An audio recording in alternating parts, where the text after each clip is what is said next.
for equine management class? I'm Meghan Johnson. I am a WPRA barrel racer and a member of the college rodeo team. Meghan, what got you started barrel racing?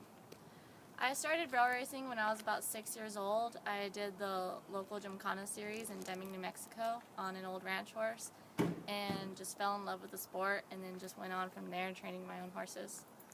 How long have you been doing it?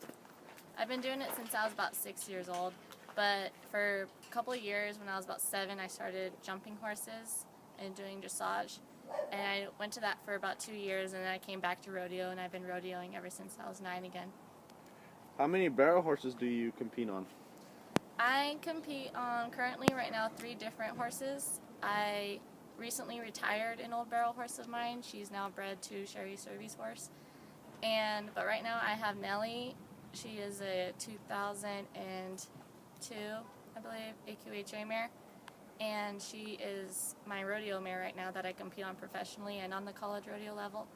And then I have 2 colts, one's 4 and one's 5, that I'm competing on. How often are you on the road competing? I am on the road competing about 3 weekends out of every month. I'm gone most of the summer competing. I'm gone during the fall semesters and the spring semesters competing at rodeos, and during the winters I'm competing in Arizona during January at all the big barrel races over there.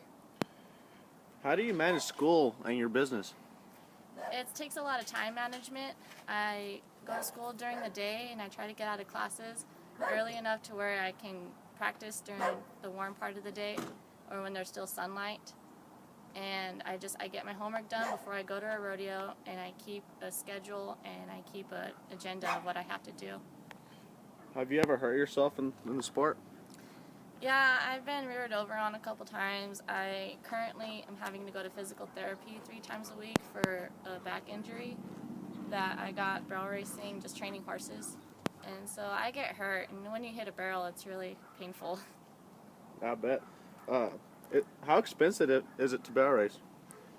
You know, local jackpots really aren't that expensive, but if you want to go somewhere where there's a good payout, you're gonna have to cash in for that. I'm just entered in a couple races where it's about $500 per entry fee, but you know you're running against the best, and so whenever you pay those entry fees and you win, it's gonna come back to you, and you're gonna be rewarded very greatly.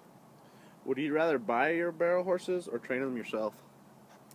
I've bought barrel horses, but I trained a lot of barrel horses, and I rather train my own horses because I know exactly what to do if they're going back to old habits.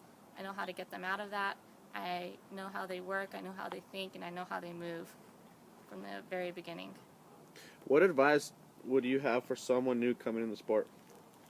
My advice would be to start slow and don't jump into it thinking that you're gonna do great.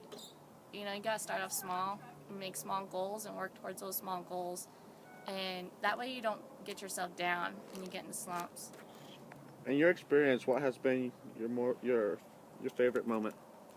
My favorite moment was qualifying for the Turquoise Circuit finals this year in 2013, and I was really thrilled. I wasn't planning on qualifying for circuit finals this year, but whenever I was looking at the standings and someone told me that I was most likely going to qualify, that was probably my favorite moment of my rodeo career, was getting to compete with girls who have made it to the NFR and going for a rodeo that I could possibly do great at, and it just opens up a lot of doors for me. Well, thank you, Meghan, and congratulations on the road. Thank you.